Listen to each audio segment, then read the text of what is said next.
imagine the largest shipment of ecstasy in world history. 4.4 tons of drugs, valued at nearly $500 million, the hiding place. Thousands of cans of tomatoes shipped from Italy to Australia. Those responsible, not a cartel, a single family. Barbaros. They arrived in Australia as humble farmers, but in secret, they were royalty of the Ndrangheta, the most powerful and secretive mafia on the planet. They built an empire with a facade of normality, silenced their enemies without mercy, and became the masters of drug trafficking. This is the story of the Silent Crown. And the hunt that brought it down.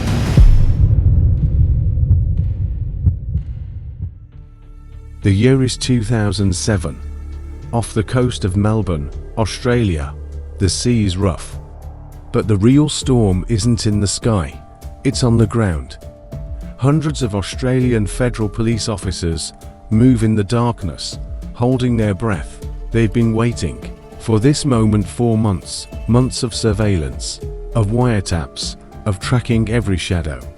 They know something big is about to arrive. A ship from Naples, Italy, has just docked in the port. It's declared cargo, canned tomatoes. Italian food, a basic and familiar product. But the police aren't looking for tomatoes. They're looking for poison. When the officers raid the warehouse, they find a scene that exceeds all expectations. Thousands upon thousands of tomato cans, stacked on pallets. But when they open them, there's no red sauce. Inside 3,000 of those cans, they discover the real shipment, 15 million ecstasy pills. A total of 4.4 tons of drugs, with a street value of $440 million. At that moment, it was the largest ecstasy seizure in world history. The scale of the operation is terrifying. This isn't the work of street-level dealers. This is the work of a global organization, a criminal corporation with unimaginable power and logistics.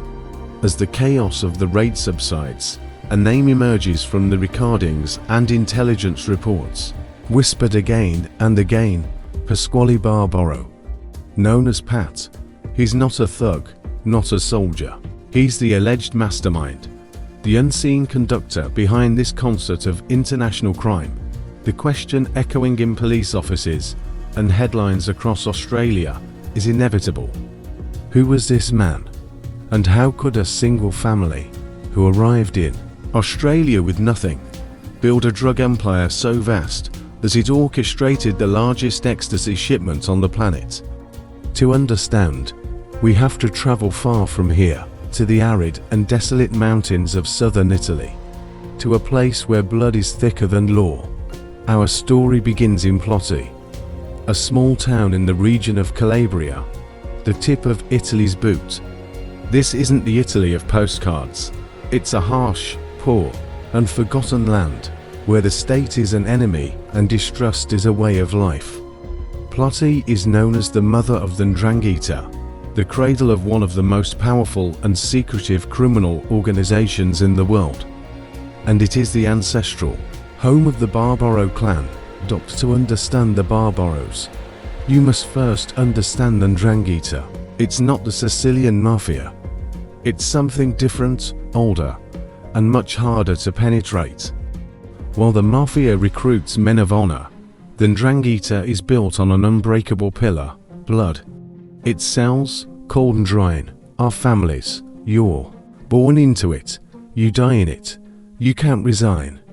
This blood-based structure makes it almost invulnerable to informants and police infiltration. To betray the organization is to betray your own parents, siblings, and cousins. In a place like Plotti, where the central government was weak or corrupt, the Ndrangheta became a shadow state. It offered its own justice, its own order, and its own economy. They didn't just break the law, they replaced it. In this world, the only law that matters is omerta, the code of silence. Talking to the police wasn't just a mistake, it was a death sentence. Loyalty to the clan was the only guarantee of survival. This culture of silence, violence, and blood ties was the seed that the Barbaro family took with them when they crossed the ocean in search of a new territory to conquer. After World War II, a wave of Italian immigrants arrived in Australia seeking a better life. Among them were members of the Barbaro family. At first glance, they were like any other family, hardworking, looking for an opportunity in a new land. They settled in a rural town called Griffith, in New South Wales. Soon, they integrated into the community. They opened fruit shops and worked in agriculture, participating in the Canberra fruit market. To their neighbours, they were the perfect example of the Australian dream. Immigrants who, through hard work, were prospering. They built a facade of normalcy, a life of family, work, and community. But the choice of Griffith was no coincidence. It was the perfect place. It was far enough from the big cities to fly under the radar. The police presence was minimal, and, most importantly, it already hosted a tight-knit Calabrian community, the ideal environment to enforce Omerta far from home.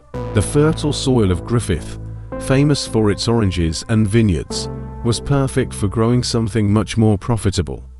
The family didn't get into agriculture and then discover drugs. They chose agriculture because it was the perfect cover. The same skills, the same trucks, the same warehouses, and the same distribution networks used to bring fruit to market can be used to move marijuana. They were mimicking the environment, using the legitimate industry of agriculture as a Trojan horse for their real business. The grass castle soon, the fields around Griffith, began to produce a different crop. The Barbaro family and their allied clans moved from petty crime to an industrial enterprise, large-scale marijuana cultivation. The money started to pour in. With that wealth, they built large houses, bought businesses, and solidified their power. The locals called these mansions the grass castles, fortresses financed by a drug empire that was growing in silence. Donald Mackay was a local politician, a family man, and an anti-drug activist. He saw how his quiet community was being poisoned by organized crime and decided to do something about it. He became the first person in Australia to publicly challenge Ndrangheta. He exposed the marijuana plantations and provided information to the police that led to a massive raid on a property to the Barbaros' allied clans. The Ndrangheta had been hit, and their response was brutal and final. On the night of July 15, 1977, Donald Mackay disappeared from a hotel parking lot. His van was found with the keys in the ignition and the door open. On the ground, next to the vehicle, were bloodstains and 3.2 caliber shell casings. His body was never found. Years later, it was learned that the murder was ordered by Robert Trimble, one of the most important Ndrangheta bosses. In Australia, Mackay's murder was more than revenge.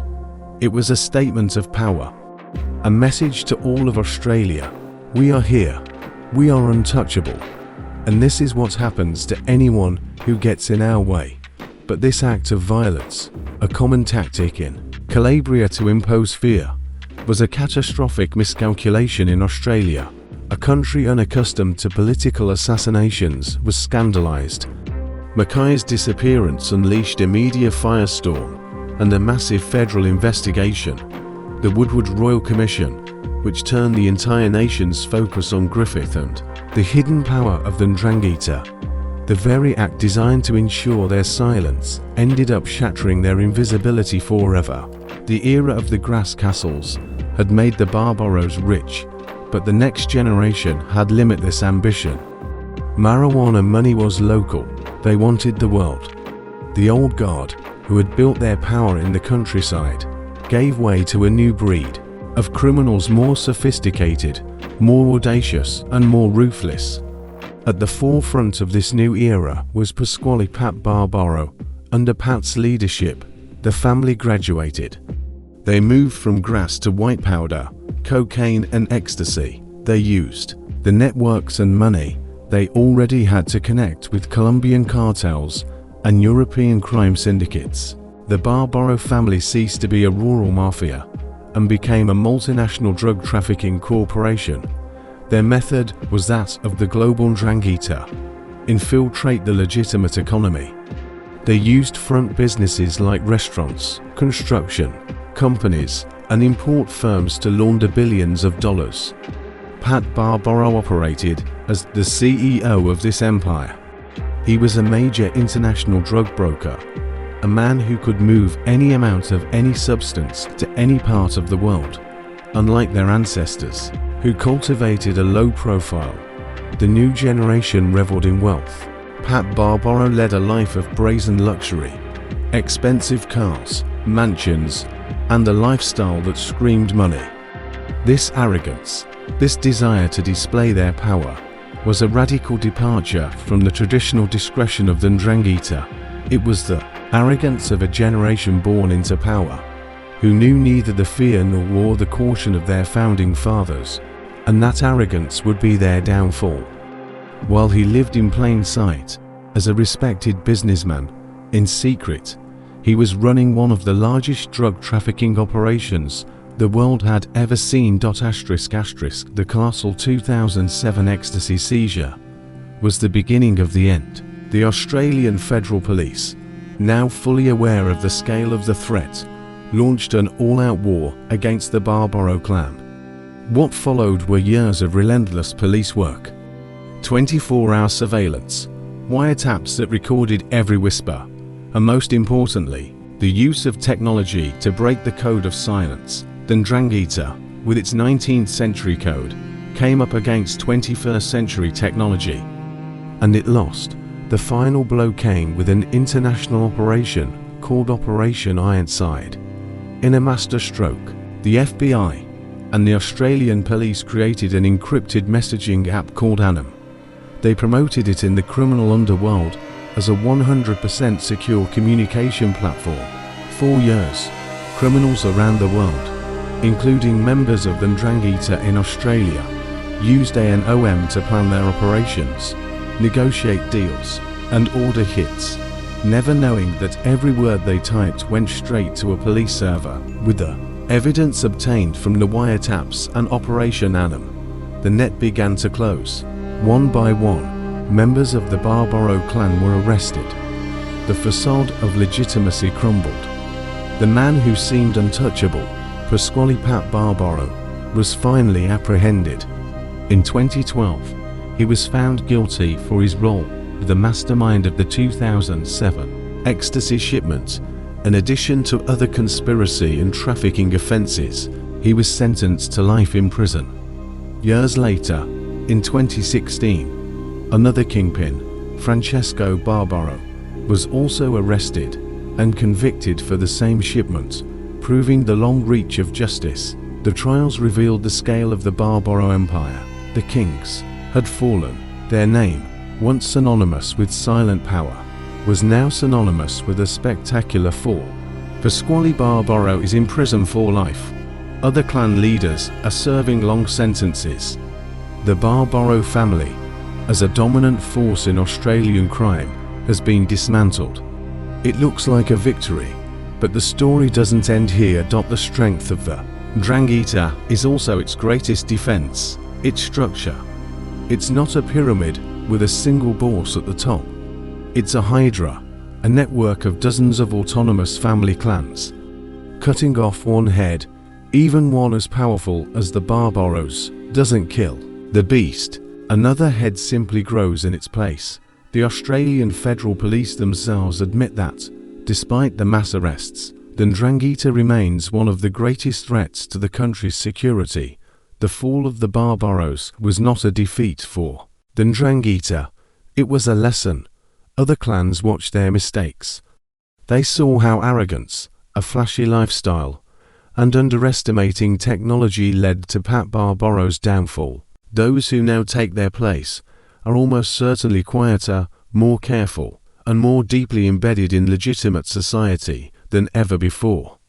They have learned not to make the same mistakes. The kings of the Barbaro family have fallen, but the silent crown of the Ndrangheta remains in the shadows, waiting for a new head to wear it. The war isn't over. It has only changed its name. Thank you for staying until the end. Behind every video are hours of research to bring you the complete story. If you value that effort, the best way to support us is by leaving a like and subscribing to the channel. See you in the next investigation.